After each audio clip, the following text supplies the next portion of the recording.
Halo semua, kembali lagi di channel Naik Level. Pada video kali ini saya ingin membahas saham AGRS ya, atau ini namanya Bank IBK Indonesia Tbk. AGRS ini bank ya, bergerak di bidang bank namun lebih ke bank devisa. Nah, silakan teman-teman googling ya apa yang dimaksud dengan bank devisa. Saya nggak akan jelaskan di sini, nanti terlalu panjang.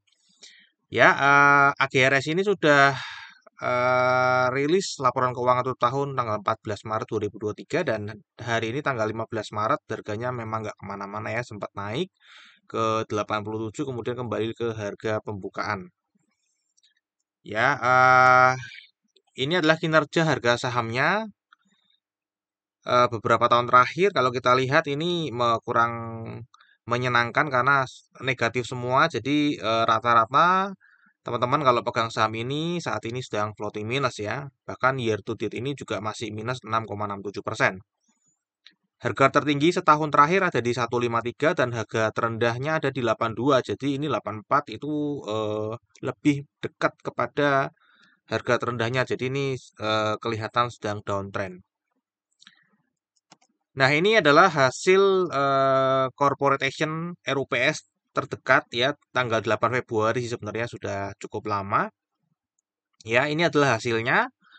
Jadi dia mau intinya mau eh, right issue lagi. Jadi mau meminta modal lagi kepada investor. Ya, yang lainnya sih nggak penting ya, cuma persetujuan perubahan susunan direksi, kemudian ada penetapan gaji. Ya, kalau kita lihat ya historicalnya, ini tahun lalu juga sudah pernah right issue, 2021 juga pernah right issue, 2020 juga pernah right issue, jadi sudah 3 tahun terakhir ini right issue dan 2023 ini mau right issue lagi. Terakhir juga 2015 juga pernah right issue, jadi ini lebih ke apa ya? Lebih sering meminta modal ke investor ya teman-teman ya. Nanti kita lihat apakah dia membagi dividen atau tidak. Oke, nanti seperti biasa kita akan membahas saham AGRS ini dari 4 analisa ya. Analisa fundamental, seasonality, fundamental dan teknikal ya. Kira-kira ada apa di saham ini dan kedepannya akan seperti apa. Nah, sekarang kita akan bahas dulu dari pendapatan AGRS ya. Kalau secara pendapatan ini cenderung naik terus teman-teman ya. Laba kotornya pun juga naik terus, namun laba usaha dan laba bersihnya ini pernah merugi 2018, 19, dan 20 ya. Ini 17 ya, jadi pernah merugi 4 tahun. Dan ini untuk 2022 cukup oke ya naiknya. Laba tertinggi selama ini ya teman-teman ya, selama IPO gitu ya. Kemudian kalau kita cek dari struktur pendapatannya ini beban pokok penjualannya cukup turun drastis ya, 40 dari 64 ke 48 sehingga laba kotornya melonjak ya. Untuk beban usahanya naik tipis namun laba usahanya ini bisa positif ya teman-teman ya. Kenapa tadi beban pokok penjualannya turun drastis? Ya, jadi yang dari dulunya minus sekarang jadi positif 11,8%. Kemudian laba bersihnya pun juga sama ya. Di sini malah dapat penghasilan lain-lain ya. Dari nggak ada pernah ke 10 turun, kemudian ini ada 0,3%. Ya, jadi secara overall laba bersihnya juga naik secara struktur pendapatan. Nah, ini adalah kinerja tutup tahun 2022 dibanding dengan tutup tahun 2021 ya. Untuk pendapatannya naik double digit ya, 44,6%. Kemudian laba kotornya juga naik 32,9%. Laba usahanya ini bagus ya, naiknya 830%. Dan laba bersihnya naiknya 692%. Kalau kita lihat struktural jangka pendeknya, ini beban pokok penjualannya sebenarnya naik ya, beban pokok penjualannya naik. Namun beban usahanya turun ya, beban usahanya turun. Kemudian penghasilan beban lain-lainnya naik ya, bertambah ya teman-teman ya. Artinya ini positif ya. Sehingga secara laba bersihnya ini naik juga, secara persentase naiknya cukup tinggi ya, 5 kali lipatan. Oke, ini kinerja jangka pendeknya naik teman-teman ya. Nah, sekarang kita akan bahas rasio keuangan khusus bank ya. Ini sudah dapat update-nya terakhir tutup tahun 2022. Kalau kita lihat KPMM-nya dia cukup tinggi teman-teman ya. Karena dia right issue terus tuh. Jadi modal sendirinya dia tuh cukup tinggi ya, bertambah dari Desember 21 ke Desember 22. Padahal ini sudah cukup tinggi ya modal sendirinya, namun masih tetap melakukan right issue, tambah modal lagi ya. Kalau kita lihat aset produktif bermasalahnya juga kecil ya di bawah 2%. Nah, CKPE-nya ini teman-teman ya, CKPE-nya ini rada kecil teman-teman, lebih kecil daripada NPL gross. NPL gross-nya juga sebenarnya nggak tinggi-tinggi banget ya, di 2% dan ini juga turun 1,99. NPL-nya standar ya, ROA-nya kecil, ROE-nya kecil sekali teman-teman. ROE-nya kecil sekali meskipun sudah meningkat ya. Ya ini karena net interest margin-nya juga kecil ya, 2,65% aja. Untuk biaya operasionalnya cukup tinggi, ya biaya operasionalnya cukup tinggi ya, di atas 80%, jadi ini kurang bagusnya di sini teman-teman ya. Untuk CIR-nya juga tinggi ya, tinggi sekali, ya di atas 50% jauh, jadi ini jeleknya di sini teman-teman ya, di biaya operasional dan cost to income ratio. Untuk LDR-nya 96% ini oke, masih di standar ya.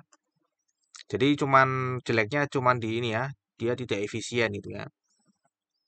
Nah, sekarang kita akan masuk ke valuasinya ya. Pada saat video ini dibuat, itu PBV-nya 0,56 dan PER-nya 22,45. Kalau kita lihat PBV-nya ini adalah terendah ya jika dibanding tahun-tahun sebelumnya.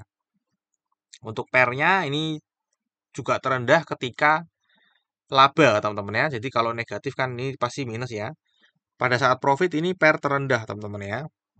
Kalau kita lihat secara ROE kecil ya, 2,48%. Kalau kita bayarnya di PBV 0,56, kita bagi 0,56, itu ketemunya 4,42. Jadi masih di bawah 10% per tahun. Ini masih terbilang mahal. Dividen ini belum pernah sama sekali bagi dividen ya, karena ini juga merugi, ini untungnya juga tipis, cuma satu. Ini sudah naik, cuman ini historical sama sekali belum pernah bagi dividen, karena tadi ini mungkin bank devisa ya.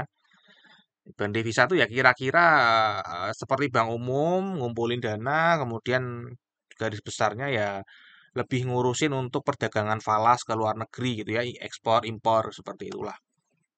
Ya, ini kalau kita cek seasonality-nya, Januari kemarin chance untuk naiknya cukup tinggi dan ini naik tapi cuma 1%.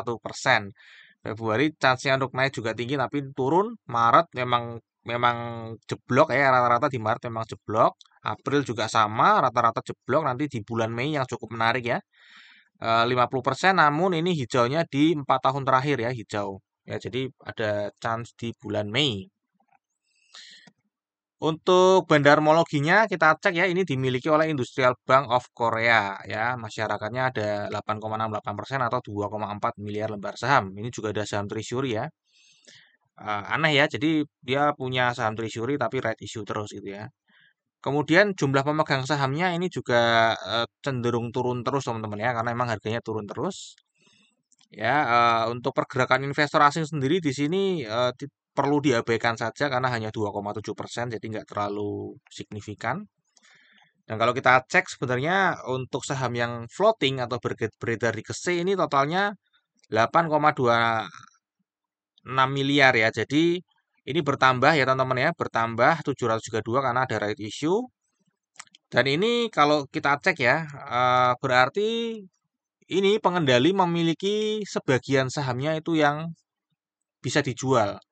Ya, bisa dijual sebagian untuk masyarakat karena hanya kan masyarakat tuh hanya 2,4 ya, 2,4 miliar. Di sini ada 8,2 miliar. Berarti sisanya ya 8,2 miliar dikurangi 2,4 miliar itu berarti sisanya 5,8 miliar itu dimiliki oleh pengendali teman-teman ya. Jadi pengendali di sini punya kepentingan harga saham dan bisa menjual harga sahamnya.